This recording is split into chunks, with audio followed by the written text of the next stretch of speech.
यह डिक्टेशन आपको achievers classes की तरफ से दी जा रही है। आपकी डिक्टेशन अगले 3 सेकंड में शुरू होगी। 3, 2, 1 स्टार्ट।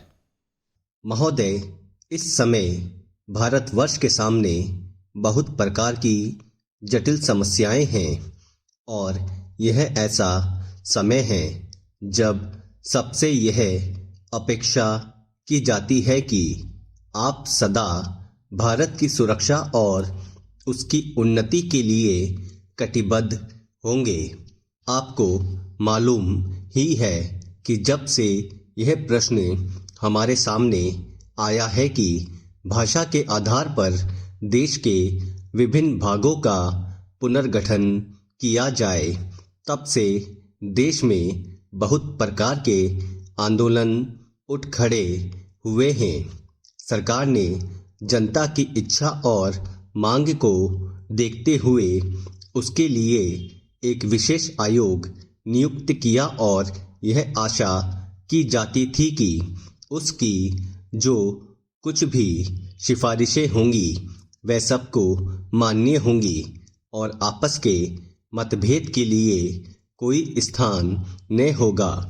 इस संबंध में सरकार ने जो भी निर्णय किए उनमें से अधिकांश निर्णय सर्वसम्मति से ही हुए हैं, परंतु दुख की बात है कि 1-2 स्थानों पर मतभेदों ने एक ऐसा रूप ले लिया जो देश के लिए वांछनीय नहीं हो सकता।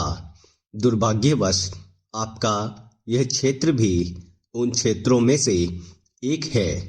मुझे इस बात की बहुत प्रसन्नता है कि आपने भारत सरकार के साथ सदा सहयोग करने और हर प्रकार से उसके निर्णय को मानकर देश के सुगठित प्रशासन में हाथ बटाने का विश्वास दिलाया है। पैरा, जब किसी देश के सामने बड़े बड़े प्रश्न उपस्थित होते हैं तो उनमें से कुछ बातों पर मतभेद हो जाना स्वाभाविक ही है।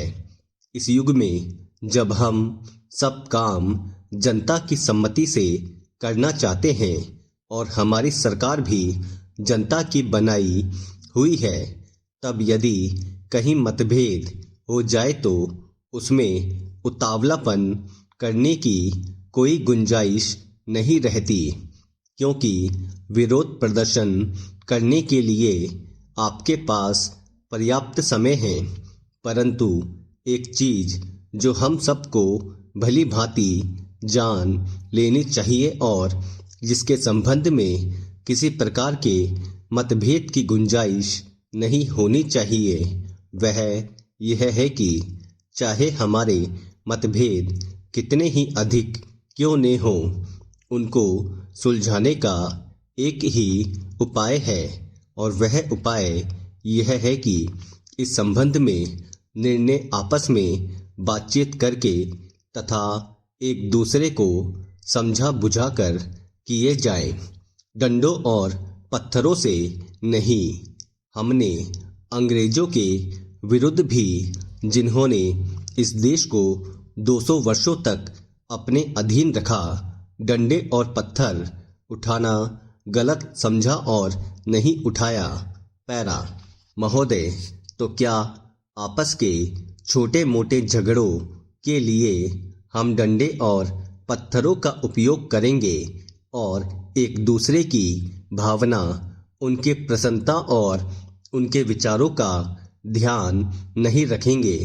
मैं जानता हूं कि जिस समय इस योजना के विषय में विचार हो रहा था और रुपए पैसे की कमी के कारण कुछ लोगों को इस बात का संदेह था कि इसको किया जाए या नहीं, उस समय राजस्थान और मध्य भारत ने करोड़ों रुपए जमा करके अपना उत्साह प्रदर्शित किया।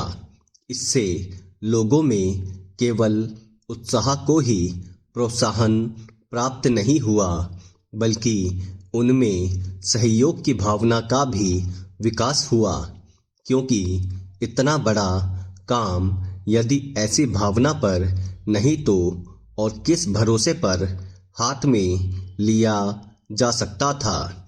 मैं चाहता हूं कि आप में से प्रत्येक इस काम को अपना काम समझे और इसमें यथाशक्ति सहायता करे और इसको पूरा करा दे।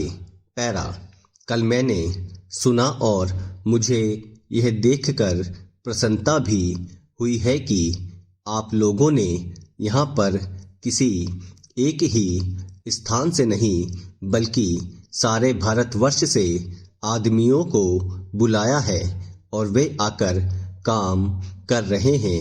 बहुधा ऐसा होता है कि ऊंचे ऊंचे पदों पर बड़े बड़े अधिकारी दूर दूर से आते हैं, पर जो काम कठिन समझा जाता है उसको स्थानीय लोग ही करते हैं।